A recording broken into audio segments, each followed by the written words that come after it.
नमस्कार बच्चों। आज हम कक्षा 9वीं की पाठ्यपुस्तक क्षितिज के दूसरे पाठ ल्हासा की ओर के बारे में जानेंगे, जिसके लेखक हैं राहुल सांकृत्यायन। इनका जन्म सन 1893 में जिला आजमगढ़ उत्तर प्रदेश में हुआ। इनका मूल नाम केदार पांडे था। सन 1930 में उन्होंने श्रीलंका जाकर बौद्ध धर्म ग्रहण कर लिया। तब से उनका नाम राहुल सांकृत्यायन हो गया। राहुल जी पाली, प्राकृत, अपभ्रंश, तिब्बती, चीनी, जापानी, रूसी सहित अनेक भाषाओं के जानकार थे। उन्हें महापंडित कहा जाता था। यह पाठ एक यात्रा वृतांत है। यहाँ राहुल जी ने अपनी पहली तिब्बत यात्रा का वर्णन किया है, जो उन्होंने सन 1929-1930 में नेपाल के रास्ते की थी।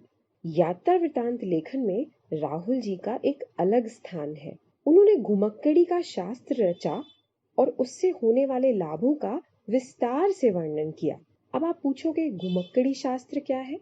घुमक्कड़ी का अर्थ है घूमना फिरना, और जहाँ घूमने फिरने की यात्रा का वर्णन अच्छे से किया जाए उस शास्त्र को कहा गया घुमक्कड़ी शास्त्र। तो बच्चों, उस समय फरी कलिंगपोंग का रास्ता नहीं बना था, इसीलिए नेपाल से ही तिब्बत जाने का एकमात्र रास्ता था। चूंकि उस समय भारतीयों को तिब्बत यात्रा की अनुमति नहीं थी। सन 1929 और 30 में हमारा देश अंग्रेजों का गुलाम था, इसीलिए राहुल जी यह यात्रा अपने मित्र सुमति के साथ कर पाए, वो भी भिखमंगे के वेश में। यह रास्ता व्यापारिक और सैनिक रास्ता भी था। पाठ का नाम ल्हासा की ओर इसलिए है क्योंकि ल्हासा तिब्बत की राजधानी है। बच्चों, तिब्बत में जाति पाति छुआछूत का कोई सवाल नहीं उठता और ना ही वहाँ औरतें पर्दा करती थी।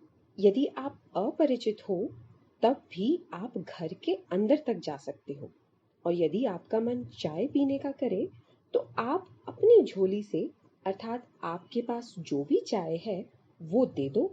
घर की बहू या सास उसे आपके लिए पकाकर आपको दे देंगी। तिब्बत में चाय भारत जैसी नहीं पी जाती।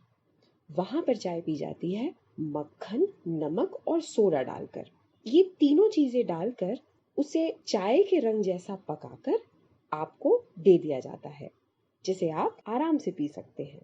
अच्छा, वहां चोरी की आशंका के कारण भिखमंगों को घर के अंदर घुसने नहीं देते, नहीं तो कोई भी अपरिचित घर में जा सकता है। आगे राहुल जी बताते हैं कि वहां पर इस रास्ते पर दुर्ग थे। दुर्ग अर्थात किले, जहां पर पहले चीनी सेना की पलटन रहा करती थी, पर अब वहां सेना नहीं रहती, इसलिए लोगों ने वहां अपने घर बसा लिए हैं। तो कुछ कुछ दूरी पर उन्हें थोड़ी सी बसावट दिखी। वहीं पर एक परित्यक्त चीनी किला भी था, जिसे चीनी छोड़कर जा चुके थे। उस किले से जब वे आगे चले तो एक व्यक्ति ने उनसे आगे चलने के लिए, यानी आगे बढ़ने के लिए राहदारी मांगी। अब लेखक और सुमति दो लोग थे, तो उन्होंने 2 चिटे राहदारी के रूप में उसे दे दी। थोंडला के पहले के आखिरी गांव में वे पहुंच गए। यहाँ सुमति, बच्चों, सुमति एक मंगोल भिक्षु है और राहुल जी का अच्छा मित्र है। यहाँ सुमति की जान पहचान थी और भिखारी होने के कारण भी, यहाँ सुमति की जान पहचान थी तथा भिखारी होने के कारण उन्हें रहने की अच्छी जगह मिल गई। पर राहुल जी साथ में यह भी बताते हैं कि 5 साल बाद जब उन्होंने तिब्बत की दूसरी यात्रा की थी, तब वे भिखमंगे के भेष में नहीं थे, अर्थात अच्छे कपड़ों में थे। तब भी उन्हें रहने के लिए अच्छी जगह नहीं मिली थी, परंतु पहली यात्रा में जब वो भिखमंगे के वेश में थे तब भी अच्छी जगह मिल गई थी। ऐसा क्यों? ऐसा इसलिए कि एक तो वे पहली यात्रा में सुमति के साथ थे, उनके जानकार वहां रहते थे, इसलिए रहने के लिए अच्छी जगह मिल गई। और दूसरी बात, जब वे अच्छे वेश में वहां पहुंचे थे तब वे शाम के समय वहां पहुंचे थे। तिब्बत में लोग शाम को छंग पीकर नशे में होते हैं। छंग एक प्रकार का नशीला पदार्थ है जिसे पीकर नशा किया जाता है। अब जब शाम के समय आप जाओगे और सामने वाला नशे में होगा तो वो आपका सेवा सत्कार कैसे कर पाएगा? इसीलिए 5 साल बाद की यात्रा में लेखक को ये सुख सुविधा नहीं मिल पाई, जबकि वे बहुत अच्छे वेश में गए थे और सुमति के साथ होने के कारण भिखमंगा होने के बावजूद उन्हें बहुत अच्छे से रहने की जगह मिल गई। अब अगले दिन राहुल जी और सुमति को विकट डांडा थोंडला पार करना था। डांडे तिब्बत में सबसे खतरे की जगह थी।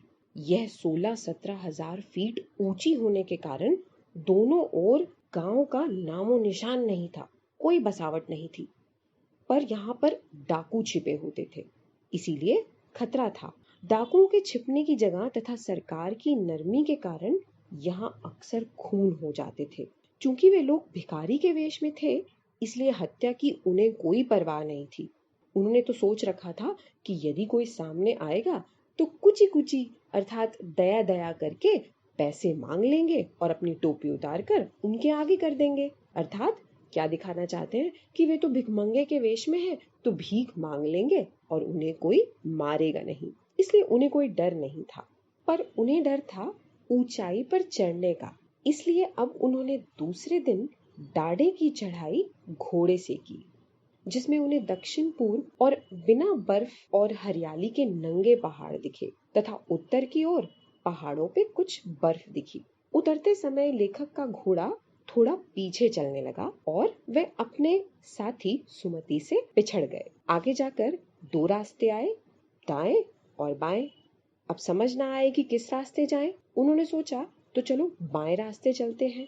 वे बाएं की ओर 1.5 मील तक चले गए। फिर वहां पहुंचकर जब किसी से पूछा कि लंकोर का रास्ता किधर है, तो पता लगा कि उन्हें दाहिने तरफ जाना था।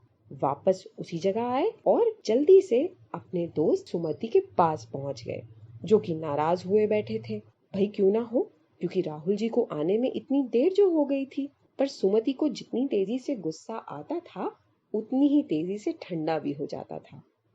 आखिर इसमें लेखक की गलती क्या है?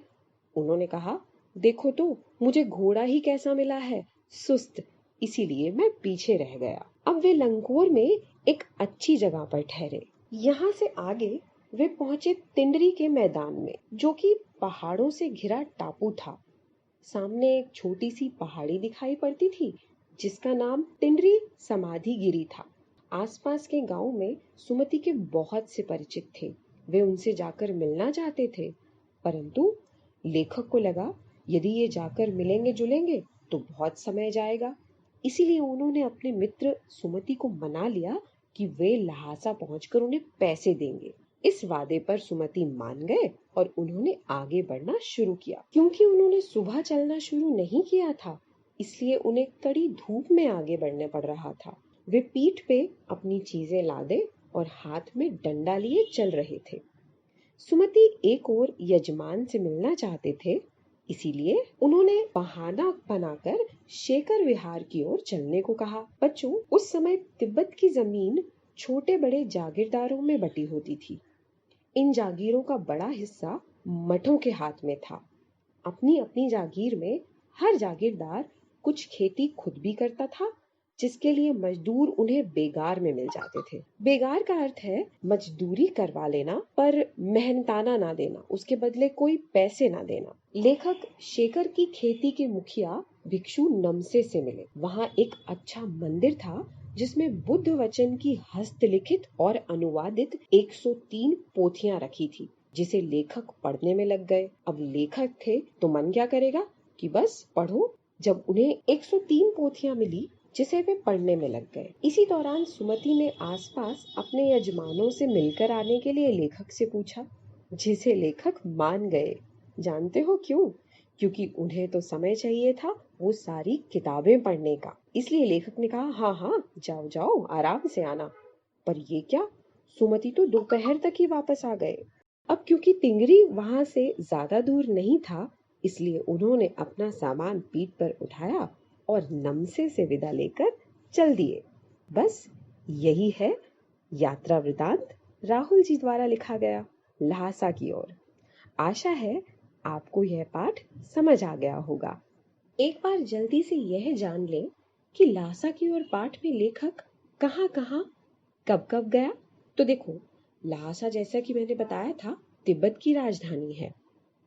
लेखक सुमति के साथ चले और सबसे पहले पहुंचे थोंडला। थोंडला से आगे बढ़े और पहुंचे डांडे। डांडे के आगे वे निकले लंकोर की ओर।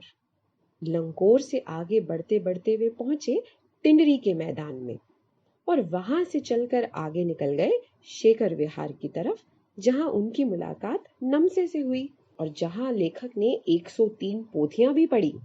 बस यहीं से उनकी यात्रा वापस हो ली।